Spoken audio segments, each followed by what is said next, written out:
Greetings, ladies and gentlemen, and welcome to this latest edition of Tales from Outer Space, where I take stories from across the internet and read them for your entertainment.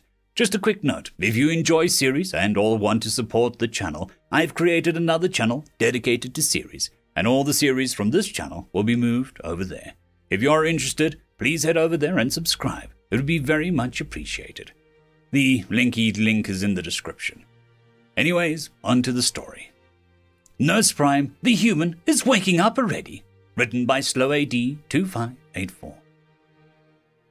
The NursePrime sat in her monitoring bubble in the Galactic Citizen Hospital station, a little nervous. It wasn't every cycle that the hospital performed surgery on an Earth human. This could become dangerous. The human was undergoing a cancer removal, a partial removal of his thyroid gland thing for some reason in the neck part of the human form. It was all very odd to her. She had been doing a lot of studying in preparation for this procedure. As the NursePrime, she would be in charge of the human's recovery after the robotic auto-surgery. The surgery had just finished, and the human was in her care now in the post-surgery ward. His general anesthesia should have him knocked down for a good 12 to 16 more hours, and she was to watch over him.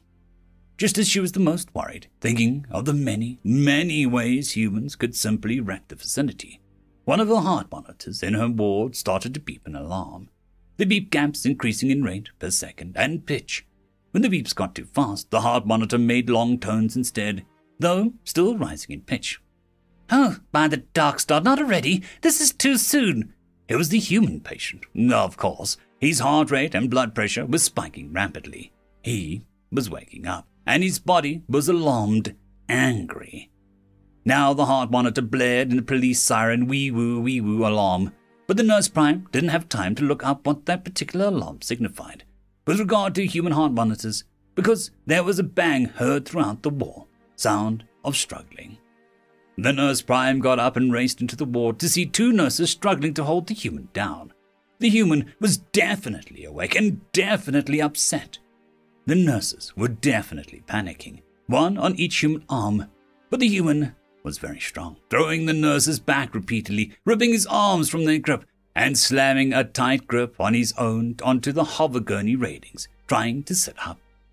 NursePrime stormed in and thundered with authority, "Do not let him sit up! He could fall to the floor!" The nurses rushed back in, grabbing the human arms and pulling them free of the rail to wrestle with the patient again. "We are trying, but we need help in here. This one is a fighter." The NursePrime gestured to two other nurses already. "You two, get over here and hold his shoulders down." She glared at the nurses. What happened?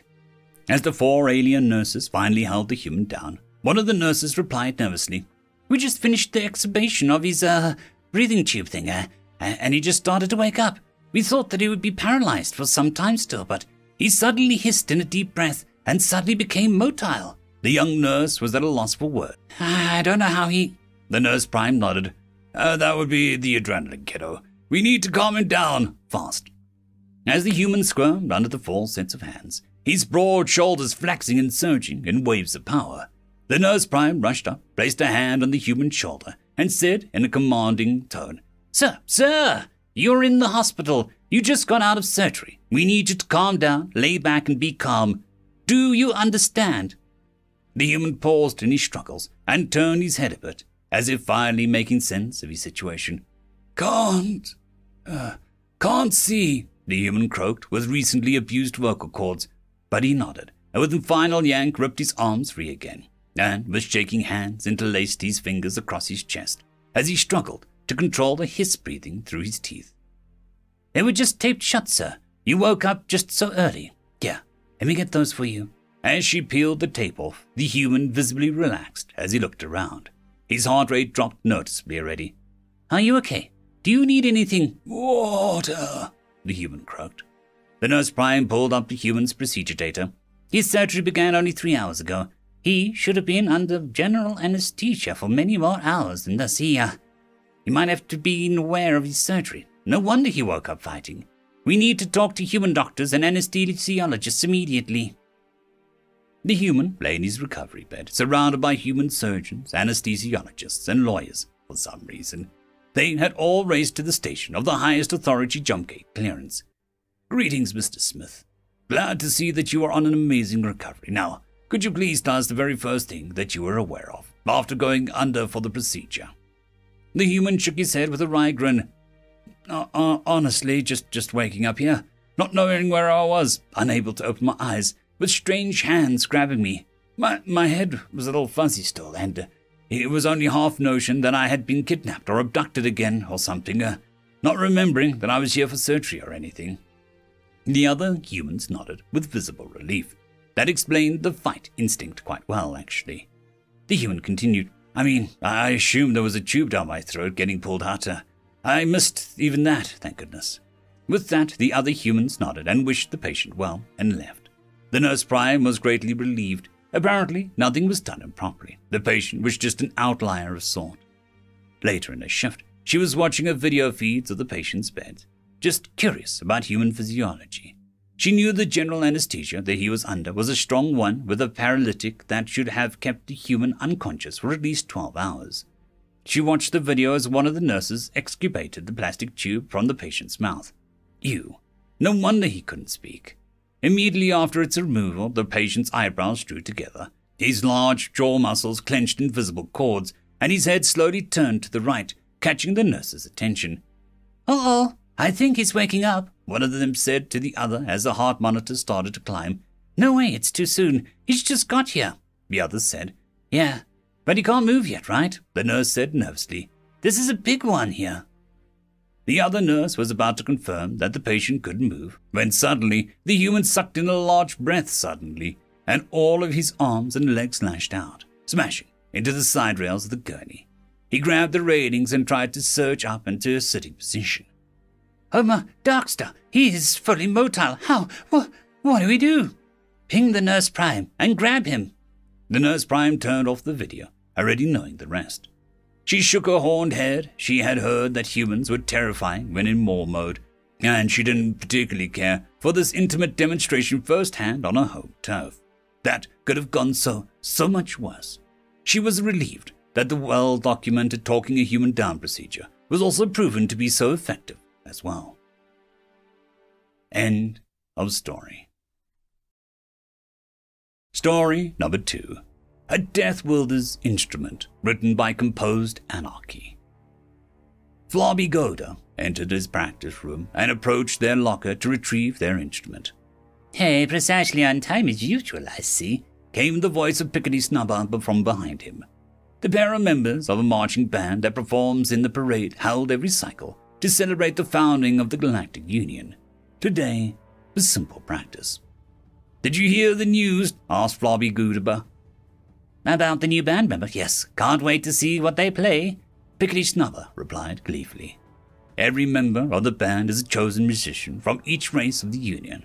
Every time a civilization joins the Union, a new member is added to the band, and the newcomer this time around was from a race of humans. The sound of conversation and instruments tuning came to a gradual halt. Flabby Goober jabbed Pickety Snubber, who was not paying attention, in the side. She looked up to see everyone's gaze in the room had turned to the entrance. There stood a being like none they'd ever seen. Average size, but the muscular structure that could have been rippling under the skin of the exposed limbs was slightly unnerving. What's more, there was fur on top of its head and some on its face. The band director approached and talked quietly with the creature for a moment, before turning around to address everyone in the practice hall. The director introduced the being as Brian the human, and that their instrument is played by blowing air into it. Flobby Goober and Pickety Snubber let out a short cheer as the sounds of conversation and instrument practice returned to the room. The announcement meant that the human would be in their section, so Pickety Snubber motioned to the human to join them. "Greetings, I'm called Brian," Brian said as he extended one of his upper limbs grasped towards Flobby Goober. "Greetings, Brian. I am called Flobby Goober, and this is Pickety Snubber," he responded as he looked at the human with confusion. He was also a little weirded out by the structure of Brian's grasping appendage. 10 digits, I see. Must play a complicated instrument," Pickety Snubber said warmly. Brian realized that he had reached out for a handshake out of habit, relinquished the pose. "Well, I guess that could be said, he said nervously. Well, go on then, show us, Pickety Snubber said with excitement. Please forgive her. She gets way too excited when this happens. It's her favorite part, seeing new instruments, Flobby Goober explained. Brian gave a closed-mouthed smile in response, luckily remembering his awareness training to not bare his teeth in front of Xenos. Then he opened the instrument case. Fascinating. 4 tubes protrude from the top of a pouch and 1 tube comes down at the front. Do you have to manipulate all of that at once to play it? Pickety Snubber was practically dancing around Brian as she got closer, look at the instrument. Ah, no. 3 of the top tubes produce fixed background notes. The final top tube I blow into. Air also comes out the tube in the front. By changing the pattern of the holes in the tube I cover, I can change the primary note being played, Brian explained with enthusiasm. He was enjoying that someone was already so interested in him and his instrument. What do you call it? Flobby Goober asked. Bagpipes, Brian responded proudly. Shortly thereafter, Pickety Snubber asked how the instrument was made, lost in the excitement of the moment. Brian had become too relaxed and explained how the traditional instrument was made without thinking, by skinning an entire animal, stuffing pipes into the holes where the extremities had been, and blowing air into it. Flobby Goober and Pickety Snubber were admitted to a mental facility for trauma counseling. Deathworlders are now assigned to their own section of the band, and it is not permitted to ask what their instrument is made of. End of story.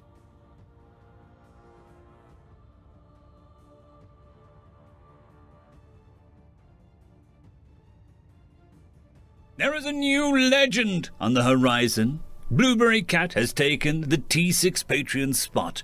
Thank you very much, and I'm sure that I speak for everyone when I say that. I would just like to thank our T5 members, Lord Azrakel, Ambrose Cattell, Quantum Wednesday, Drexoon WRE, Blueberry Cat, Cam Maxwell, Casper Arnholtz, Bushmaster 177, and Leslie 517. Thank you very much.